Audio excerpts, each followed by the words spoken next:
provide some other gut health hacks and myths to try to speed up my IBS healing process, especially whenever I have flare-ups. And I have to say, those ones are really tried and true. A big point of why I wanted to make this video is to tell you what I do to overcome my IBS flare-up. I unfortunately went through a really bad flare-up for about a 2-week period. It was better some days than others, but overall within that 2 weeks, I was getting migraines, had really bad stomach pain and nausea. Food just wasn't sitting well with me at all. It's really hard whenever your IBS does flare up and you feel like you're doing everything you possibly could, but your symptoms are still there. You're still not feeling great. If you don't know me, my name is Jess, and I am talking about my whole IBS journey from start to finish. I have been struggling with IBS for the past 3 years. I was officially diagnosed back in 2021. Since then, I have seen many primary care doctors, holistic doctors, gastrologists, and more to try to heal my body in a way that's going to be sustainable. I am now working with a new naturopathic doctor to heal my IBS and really find the root cause of what's causing all of these digestive issues, also hormonal imbalances, and lately migraines, which we're going to talk about today. It has actually been really challenging for me to make these videos, edit them. I'm also making videos on TikTok and for YouTube Shorts and creating a blog too. So there's a lot I'm doing around my IBS journey.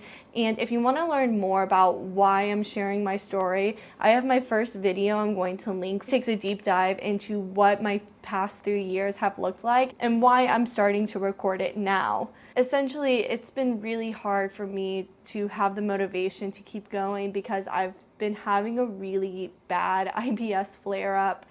It definitely doesn't come in good timing because I am working with a new naturopathic doctor. I have another video that explains how my first appointment went with her. I met with her about a month and a half ago. Since then, I've been on a new protocol that I've talked about where I'm doing an elimination diet, I'm trying some new supplements and also lifestyle changes, and it has not been the easiest. I knew it wasn't going to be a one and done situation. Sometimes whenever you go to a more traditional doctor, they'll give you an antibiotic or a prescription for what's going on with you, treating your symptoms. But I don't want to treat just my symptoms alone because there's a much deeper issue at hand. A couple weeks ago, I took a test for small intestinal bacterial overgrowth. Before then, I did fast for about a 20-hour period. I did the SIBO test. I had a major flare-up for my IBS. I was constipated for like 3 days, and then I had like diarrhea, and then I was super gassy, I was super bloated, I was really irritable feeling, I was really unmotivated. My mood and energy levels were just really thrown off, and I couldn't figure out what to eat over those next few days because everything I was putting into my body was really hurting my stomach. I started getting really bad migraine. I got a migraine that lasted for about 36 hours. Even during my SIBO test, after not eating for 20 hours, I was beginning to bloat, and it was just not a good sign. Taking that test, my body was flaring up, and then I was trying to resume my elimination diet because I still had to go through a whole variety of food groups, but I couldn't control my IBS symptoms at all. They just seemed like every day I was waking up and I was feeling worse and worse. It's hard to say if I could have overcome this flare quicker than 2 weeks. I think I was doing everything in my power to heal, wake up the next day feeling better than I did before. But here are some things I was doing that did help to make me feel better. And if you did eat a trigger food that maybe didn't sit well with you, I think these are definitely things you can start doing to really help manage that IBS flare-up you had. One of the major things, and I know this is so boring to say, but it is to drink a lot of water, but not just water, drink electrolytes, because you can be hydrating your body all day, but not really hydrating your body. I would make sure you put a pinch of salt or lemon within your water. You can also drink coconut water. It's a great natural source of electrolytes with potassium and magnesium in it. If you want to go the route of drinking Pedialyte and Gatorade, I wouldn't really recommend that because they have a bunch of added chemicals and sugars and food dyes, but you can get some without added sugars, and just be careful of fake sugars because sometimes that can hurt your stomach more than help. A big thing for me was drinking more bone broth and making soups. So I actually make a bone broth soup. I still haven't found a recipe to make my own bone broth, so I do buy the store-bought kind, but I make sure it's organic and that the ingredient list has no added flavors or sugars or anything like that.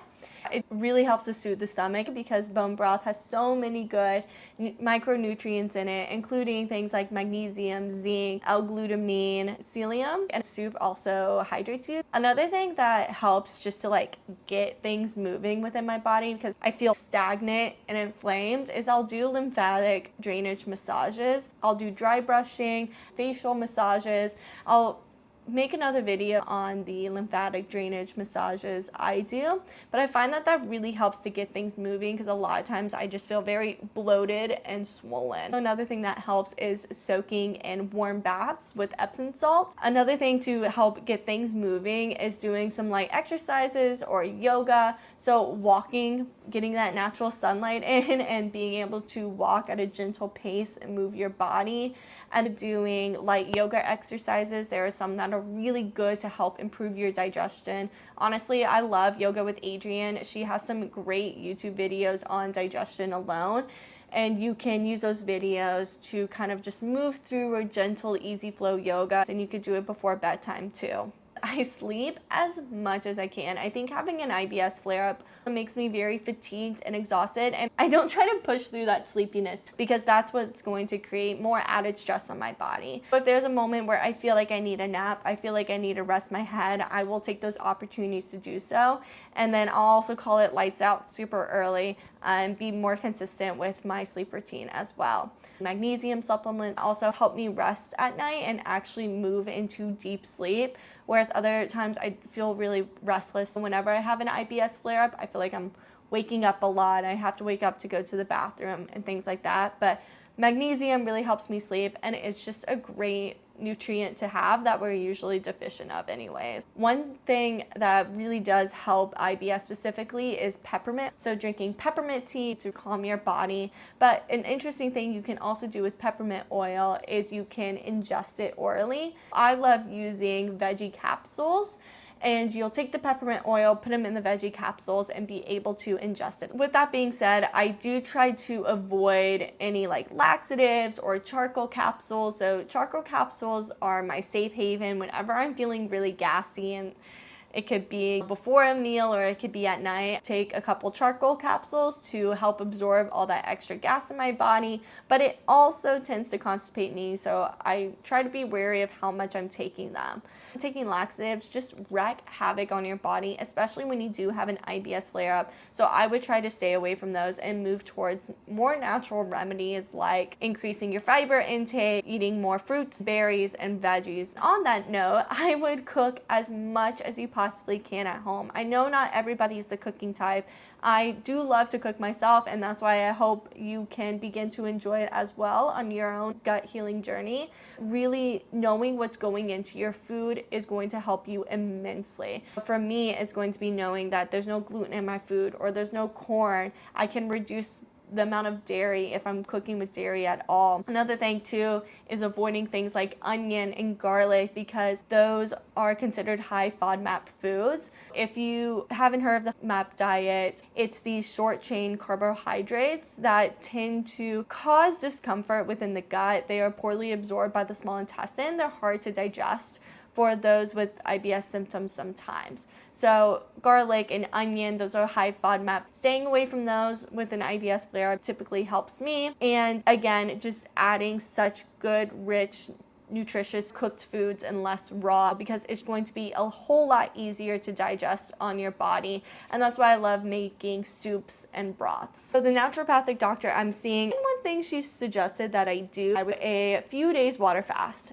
And hear me out. I kind of freaked out a bit when she was like, oh yeah, can you do a couple days water fasting? And I'm like, excuse me, what? Just go without food for a couple days? But I was at the point, like, I literally would have done anything to heal my body. So I'm literally pulling up the receipts from the email going back and forth because I came back and I was like, why do I need to do a water fast? Like, how is that actually going to help me? And what she told me is that when our bodies are fasting, we allow the body to divert energy from digestion to cleaning up the body. Your body goes through some physiological things to get a good, healthy fasting state, completely eliminating food and giving your digestive system a break for a while. You can reduce your overall digestive workload and then also reduce things like bloating, gas, diarrhea, constipation, everything that I was experiencing for the past couple of weeks. I was looking up the benefits of a water fast specifically for IBS, and it does give you relief from your symptoms. And whenever I had that horrible IBS flare up, that is what really helped clear everything out and get things moving again. The other thing that really helps is a heat compress. Having a heat compress in your stomach, it's really comforting to have, especially when you're bloated and you're not feeling well, just having some heat on your stomach. And then another thing that helps me is, sounds kind of sad, but just staying home. If you don't have this while you're out traveling, stay home, wear loose and comfortable clothes, nothing that's too restricting on your stomach, and just try to give yourself a lot of love and a lot of self-care because your body's going through it and you're gonna need it. I know these probably aren't tips you haven't heard before, but really I have tried some other gut health hacks and myths to try to speed up my IBS healing process, especially whenever I have flare-ups. And I have to say, those ones are really tried and true. It's not ideal to have IBS flare-ups that last for days or even weeks like I did, but I think a big key is finding your trigger foods so you're able to stay away from them.